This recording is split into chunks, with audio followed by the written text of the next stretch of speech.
ಸಾಮಾನ್ಯವಾಗಿ ರಾಜಕೀಯ ವಲಯದಲ್ಲಿ ಎರಡು ಪದಗಳು ತುಂಬಾ ಚಾಲ್ತಿಯಲ್ಲಿರುತ್ತದೆ. ಒಂದು ರಾಜಕಾರಣ, ಮತ್ತೊಂದು ರಾಜಕೀಯ. ಈ ಎರಡು ಪದಗಳಿಗೆ ತನ್ನದೇ ಆದ ಅರ್ಥ ವ್ಯಾಪ್ತಿಗಳಿವೆ. ಅದನ್ನು ಅನುಭವಿಸಿದವರು ಹಾಗೂ ಅನುಭಾವಿಸಿದವರು ಅದನ್ನು ಚೆನ್ನಾಗಿ ಬಲ್ಲರು. ಅದೇ ರೀತಿ ರಾಜಕೀಯ ಪಡಸಾಲೆಯಲ್ಲಿ ಇನ್ನೆರಡು ಪದಗಳಿವೆ. ಒಂದು ಜನಸೇವಕ, ಒಂದು ಜನನಾಯಕ. ಒಂದು ಜನನಾಯಕ ರೂಪುಗೊಳ್ಳೋದ್ರ ಹಿಂದೆ ಅವರ ಅನೇಕ ಹೋರಾಟ, ಸಮಾಜಪರ ಬದ್ಧತೆ, ಸಮಾಜಪರ ಕಾಳಜಿ, ಹೀಗೆ ಹಲವು ಸಂಗತಿಗಳು ಕಾರಣವಾಗ್ತದೆ. ಅಂತ ಒಬ್ಬ ಜನನಾಯಕರನ್ನ 2026 ಬಾಗಲಕೋಟೆ ಉಪಚುನಾವಣೆ ಭಾರತೀಯ ಜನತಾ ಪಾರ್ಟಿಯ ಅಭ್ಯರ್ಥಿ ಚರಂತಿಮಠ್ ಅವರ ಪರವಾಗಿ ಇಲ್ಲಿಯ ಒಂದು ಜಿಲ್ಲಾ ಪ್ರಧಾನ ಕಾರ್ಯದರ್ಶಿಗಳಾಗಿರುವಂತಹ ಮಾನ್ಯ ರಾಜು ವಿ ನಾಯ್ಕರ್ ಸರ್ ನಮ್ಮ ಉಪಸ್ಥಿತಿಯಲ್ಲಿದ್ದಾರೆ. ಅವರಿಗೆ ಮಾತಾಡಿಸೋಣ. ಸರ್, ಪ್ರಥಮದಲ್ಲಿ ತಮಗೆ ಸ್ವಾಗತ. ನಮಸ್ಕಾರ ಸರ್, ಥ್ಯಾಂಕ್ ಯು. ಸರ್, ಈ ರಾಜಕೀಯ ರಂಗಕ್ಕೆ ತಾವು ಯಾವಾಗ ಹಾಗೂ ಹೇಗೆ ಪ್ರವೇಶ ಮಾಡಿದ್ರಿ? ಸರ್, ನಾನು ರಾಜಕೀಯ ರಂಗಕ್ಕೆ ಅಧಿಕೃತವಾಗಿ ಪದಾಧಿಕಾರಿಯಾಗಿ ಬಂದಿದ್ದು 2005ರಿಂದ ಸರ್.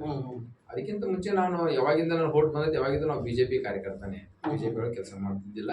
ಅದು ಬಿಜೆಪಿ ಕಾರ್ಯಕರ್ತ, ಬಿಜೆಪಿಗೆ ವೋಟ್ ಹಾಕಿದ್ವಿ. ಬಿಜೆಪಿ ಅಭಿಮಾನಿಗಳು 2005ರಿಂದ ಅಧಿಕೃತವಾಗಿ ನಾವು ಪಕ್ಷದಲ್ಲಿ ಜವಾಬ್ದಾರಿ ಜಾಯಿನ್ ಆದ್ವಿ ಸರ್ 2005ರಲ್ಲಿ. ಸರ್, ಈಗ ಭಾರತೀಯ ಜನತಾ ಪಾರ್ಟಿಗೆ ತಾವು ಜಾಯಿನ್ ಆಗಿದ ನಂತರ ಅಥವಾ ತಾವೊಂದು ಈಗ ಪ್ರಧಾನ ಕಾರ್ಯದರ್ಶಿಗಳಾಗಿ ಏನೆಲ್ಲ ಮುಖ್ಯ ಅಂಶಗಳನ್ನು ತಾವು ಈ ಒಂದು ಭಾರತೀಯ ಜನತಾ ಪಾರ್ಟಿಯನ್ನು ಬಲಪಡಿಸುವ ನಿಟ್ಟಿನಲ್ಲಿ ಏನೆಲ್ಲ ಕಾರ್ಯಕ್ರಮಗಳನ್ನು ಇಲ್ಲಿವರೆಗೆ ಮಾಡಿದ್ರಿ? ಮುಖ್ಯವಾಗಿ ಸರ್, ಮೊದಲಿಗೆ ನಾನು ಪಕ್ಷಯ ಜವಾಬ್ದಾರಿ ಒಂದು ಪೋಲಿಂಗ್ ಏಜೆಂಟ್ ಅಂತ ಇರ್ತದೆ. ಒಳಗಡೆ ವೋಟ್ ಹಾಕಕ್ಕೆ ಬರುವಾಗ ಕುಂದಿರ್ತ ಪೋಲಿಂಗ್ ಏಜೆಂಟ್ ಜವಾಬ್ದಾರಿ ಕೊಡ್ತು ಫಸ್ಟ್ ಪಕ್ಷ. ಆಮೇಲೆ ನಾನು ಬೂತ್ ಅಧ್ಯಕ್ಷರಾಗಿ ಕೆಲಸ ಮಾಡಿದೆ. 97 ನಂಬರ್ ಬೂತಿನ ಅಧ್ಯಕ್ಷರಾಗಿ ಕೆಲಸ ಮಾಡಿದೆ. ಅದಾದಮೇಲೆ ನಾನು ST ಮೋರ್ಚಾದ ಅಧ್ಯಕ್ಷರಾಗಿ ಕೆಲಸ ಮಾಡಿದೆ. ಆಮೇಲೆ ಮಹಾಶಕ್ತಿ ಕೇಂದ್ರದ ಸಂಚಾಲಕರಾಗಿ ಕೆಲಸ ಮಾಡಿದೆ. ಆಮೇಲೆ ST ಘಟಕದ ಜಿಲ್ಲಾ ಪ್ರಧಾನ ಕಾರ್ಯದರ್ಶಿಯಾಗಿ ಕೆಲಸ ಮಾಡಿದೆ. ಅದಾದಮೇಲೆ ಮಂಡಲದ ಅಂದರೆ ಜನರಲ್ ಬಾಡಿದ ಅಧ್ಯಕ್ಷರಾಗಿ ಒಂದು ಕೆಲಸ ಮಾಡಿದೆ. ಜಿಲ್ಲಾ ಪ್ರಧಾನ ಕಾರ್ಯದರ್ಶಿಯಾಗಿ 3 ಬಾರಿ ಕೆಲಸ ಮಾಡಿದ್ದೆ ನಾನು.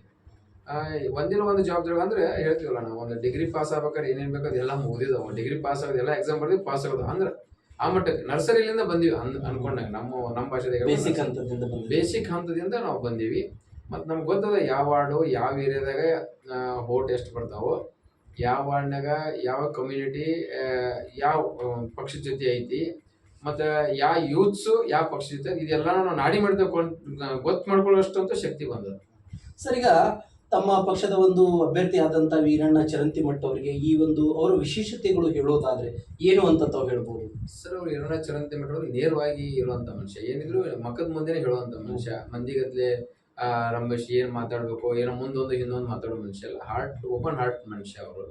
ಯಾವಾಗಿದ್ರು ಕೂಡ ಸಾರ್ವಜನಿಕ ಜೀವನದಲ್ಲಿದ್ದವರು ಮತ್ತು ಜನಪರವಾಗಿದ್ದಂಥವ್ರು. 3 ಬಾರಿ ಶಾಸಕರಾಗಿ ಅತ್ಯುತ್ತಮವಾದಂಥ ಕೆಲಸಗಳನ್ನು ಮಾಡಿದ್ದಾರೆ. ಯಾಕಂದ್ರೆ ಬೇರೆ ಊರನ್ನವರು ಬೇರೆ ಶಾಸಕರು ಮಾಡೋ ಕೆಲಸ ಬೇರೆ ಸರ್. ಇಲ್ಲಿ ಒಂದು ಹೊಸ ಊರನ್ನೇ ನಿರ್ಮಾಣ ಮಾಡುವಂಥದ್ದು ಇದು ದೊಡ್ಡ ಜವಾಬ್ದಾರಿ ಸರ್. ಚಂಡೀಗಢ ಮಾದರಿಯಲ್ಲಿ ನವನಗರ ನಿರ್ಮಾಣ ಆಗಿದೆ. ಅಲ್ಲಿ ನವನಗರ ಏನೋ ಮೊದಲು ಅವರು ನಿರ್ಮಾಣ ಮಾಡಿದ್ರು, ಆದ್ರೆ ಅದನ್ನ ಕಾರ್ಯರೂಪಕ್ಕೆ ತಂದು ಡೆವಲಪ್ ಮಾಡ್ಬೇಕಾದ್ರೆ ದೊಡ್ಡ ಕೆಲಸ ಸರ್. ಅವ್ರ ಸಾಧನೆ ಭಾಳ ಅದ. ಮತ್ತು ಕ್ಲೀನ್ ಹ್ಯಾಂಡ್ ಸರ್ ಅವರು. ಸ್ವದೇಶಿ ಬಳಕೆ, ಕ್ಲೀನ್ ಹ್ಯಾಂಡು, ಒಳ್ಳೆ ಮನುಷ್ಯ. ಯಾವುದೇ ಅಂತ ಕೆಟ್ಟ ವಿಚಾರ ಇಲ್ಲದ ಮನುಷ್ಯ, ಓಪನ್ ಹಾರ್ಟ್ ಮನುಷ್ಯ. ಸರ್, ಈಗ ತಮ್ಮ ಒಂದು ಅಭ್ಯರ್ಥಿ ಪರವಾಗಿ ಪ್ರಚಾರಕ್ಕೆ ಯಾರೆಲ್ಲ ರಾಜ್ಯ ನಾಯಕರು ಇಲ್ಲಿ ಬಂದಿದ್ರು ಸರ್ ಬಾಗಲಕೋಟೆಗೆ? ಸರ್, ರಾಜ್ಯ ನಾಯಕರು ಒಬ್ಬರಿಬ್ಬರಲ್ಲ ಸರ್, 100 ಜನ ಬಂದಿದ್ದಾರೆ. ಯಡಿಯೂರಪ್ಪನವರು ಮೊದಲು ಮಾಡಿಕೊಂಡು, ನಮ್ಮ ರಾಜ್ಯಾಧ್ಯಕ್ಷ BY ವಿಜೇಂದ್ರವ್ರನ್ನ ಮೊದಲು ಮಾಡಿಕೊಂಡು, ಶ್ರೀರಾಮುಲು ಮೊದಲು ಮಾಡಿಕೊಂಡು, ಮತ್ತು ನಿರಾಣಿ ಅವ್ರನ್ನ ಮೊದಲು ಮಾಡಿಕೊಂಡು, N ರವಿಕುಮಾರ್ ಅವ್ರನ್ನ ಮೊದಲು ಮಾಡಿಕೊಂಡು ಎಲ್ಲ ನಮ್ಮ ರಾಜ್ಯದಲ್ಲಿ ಎಲ್ಲ ನಾಯಕರು ಬಂದಿದ್ದಾರೆ ಸರ್. ಇದ್ರ ಜವಾಬ್ದಾರಿ ಇಲ್ಲಿ ಗೋವಿಂದ ಕಾರಜೋಳ ಸರ್ ಅವರು ಜವಾಬ್ದಾರಿ ತಗೊಂಡಿದ್ರು ಸರ್. ಅರುಣ್ ಶಾಪುರ್ ಜವಾಬ್ದಾರಿ ತಗೊಂಡಿದ್ರು. ಭಾಳ ಒಳ್ಳೆ ಕೆಲಸ ಮಾಡಿದ್ರು. ತಾವು ನಿನ್ನೆ ದಿನ ಮಾನ್ಯ ಶ್ರೀರಾಮುಲು ಸಾಹೇಬರೊಂದಿಗೆ ಹಳ್ಳಿಗಳಲ್ಲಿ ಪ್ರವಾಸವನ್ನ ಮಾಡ್ತಾ ಇದ್ರಿ, ಮತಯಾಚನೆಯನ್ನ ಮಾಡ್ತಾ ಇದ್ರಿ. ಯಾವ ರೀತಿ ಜನರ ಒಂದು ಬೆಂಬಲ ತಮಗೆ ಸಿಕ್ತು ಸರ್? ಸರ್, ನಾನು ಕಣ್ಣಾರೆ ನೋಡಿದ್ದಂದ್ರೆ, ಒಬ್ಬ ರಾಜ್ಯದ ಮುಖ್ಯಮಂತ್ರಿ ಹಳ್ಳಿಗಳೊಳಗೆ ಬಂದು ಒಂದೊಂದೇ ಬೂತ್ ಇರುವಂಥ ಹಳ್ಳಿಗಳಲ್ಲಿ ಬಂದು ಸಭೆ ಮಾಡುವಾಗ ಸೇರಿದ 3 ಪಟ್ಟು ಜನ ನಮ್ಮ BJP ಅವರು, ರಾಮುಲು ಅವರು, ಶಾಸಕರಾಗಿರುವಂಥ ವೀರಣ್ಣ ಚರಂತಿಮಠ್ ಹೋದಾಗ ಜನ ಕೂಡ್ತಿತ್ತು ಸರ್. ಅದು ಜನರ ಒಳಗೆ ಮನಸ್ಸಿನೊಳಗೆ ಅದೇ BJP ಬೇಕು, ಈ ಸಾರಿ BJP ವೋಟ್ ಮಾಡ್ಬೇಕಂತ ಜನರಿಗಿದೆ ಸರ್. ಭಾರತೀಯ ಜನತಾ ಪಾರ್ಟಿಯನ್ನೇ ಈ ಒಂದು ಬಾಗಲಕೋಟೆ ಉಪಚುನಾವಣೆಯಲ್ಲಿ ಜನರು ಯಾಕೆ ವೋಟ್ ಕೊಡಬೇಕು, ಅದಕ್ಕೆ ಮುಖ್ಯವಾದಂತ ಕಾರಣ ಏನು ಅಂತ ತಾವು ಹೇಳ್ತೀವಿ? ಸರ್, ಭ್ರಷ್ಟಾಚಾರ ಹೆಚ್ಚಾಗಿದೆ ಸರ್. ಇಲ್ಲಿ ಯಾವುದೇ ಸರ್ಕಾರಿ ಕೆಲಸಗಳು ನಡೀತಾ ಇಲ್ಲ. ಒಂದು ಫೈಲ್ ಮೂವ್ ಆಗ್ಬೇಕಂದ್ರೆ ಲಕ್ಷಗಟ್ಟಲೆ ಲಂಚ ಕೇಳ್ತಾರೆ. ಎರಡನೇದು ಅಭಿವೃದ್ಧಿ ಇಲ್ಲ ಸರ್. ಒಂದು ರೋಡ್ ಆಗಿಲ್ಲ, ಒಂದು ಗಟರ್ ಆಗಿಲ್ಲ, ಒಂದು ರೈತರಿಗೆ ಬರಬೇಕಾದಂಥ ಸಮ್ಮಾನ್ ನಿಧಿ ಬಂದಿಲ್ಲ. ಒಂದು ರೋಡ್ ಆಗಿ ಅಂದ್ರೆ ಈ ರೈತರಿಗೆ ಬೇಕಾದಂಥದ್ದು ಏನಿರ್ತದಲ್ಲ, ರಸಗೊಬ್ಬರ ಹಿಡ್ಕೊಂಡು ಎಲ್ಲಾನು ಕೂಡ ಯಾವುದೂ ಸಿಕ್ಕಿಲ್ಲ ಸರ್. ಅಂದ್ರೆ ಅವಕಾಶ ವಂಚಿತರಾಗ್ಯಾರ ಮತದಾರರು. ಅದಕ್ಕೆ ಈ ಸರಿ BJP ಜೊತೆ ಇರ್ತಾರೆ ಸರ್. ನಮ್ಮ ನ್ಯಾಷನಲ್ ಪಾಲಿಟಿಕ್ಸ್ ಸೋಷಿಯಲ್ ಮೀಡಿಯಾದ ಮುಖಾಂತರ ಈ ಒಂದು ಬಾಗಲಕೋಟೆ ವಿಧಾನಸಭಾ ಮತಕ್ಷೇತ್ರದ ಮತದಾರ ಬಾಂಧವರಿಗೆ ಕೊನೆಯದಾಗಿ ಏನು ಒಂದು ಮನವಿಯನ್ನು ಮಾಡ್ಕೊಳ್ತೀರಿ ಸರ್? ಎಲ್ಲ ಮತದಾರರು ಅಭಿವೃದ್ಧಿ ಜೊತೆಗಿರ್ರಿ, ಒಳ್ಳೆ ಮನುಷ್ಯರ ಜೊತೆಗಿರ್ರಿ, ಈ ಒಂದು ಒಳ್ಳೆ ವಾತಾವರಣ ಜೊತೆಗಿರ್ರಿ, ಈ ಕೋಮು ಗಲಭೆ ಸೃಷ್ಟಿ ಮಾಡಿಸೋರ ಜೊತೆ ಇರಬೇಡ್ರಿ ಅಂತ ವಿನಂತಿ ಮಾಡ್ಬೇಕು ಸರ್. ಖಂಡಿತ ಎಷ್ಟೊತ್ತು ಸರ್ ತಮ್ಮ ಒಂದು ರಾಜಕೀಯ ವಿಚಾರಗಳು ಹಾಗೂ ಚುನಾವಣೆ ಪರವಾಗಿ ಜನರೊಂದಿಗೆ ಮನವಿಯನ್ನು ಮಾಡಿಕೊಂಡಿದ್ದಕ್ಕೆ ತಮಗೆ ಧನ್ಯವಾದಗಳು ಸರ್. ನಮಸ್ಕಾರ. ಸರ್ ನಮಸ್ಕಾರ ಸರ್.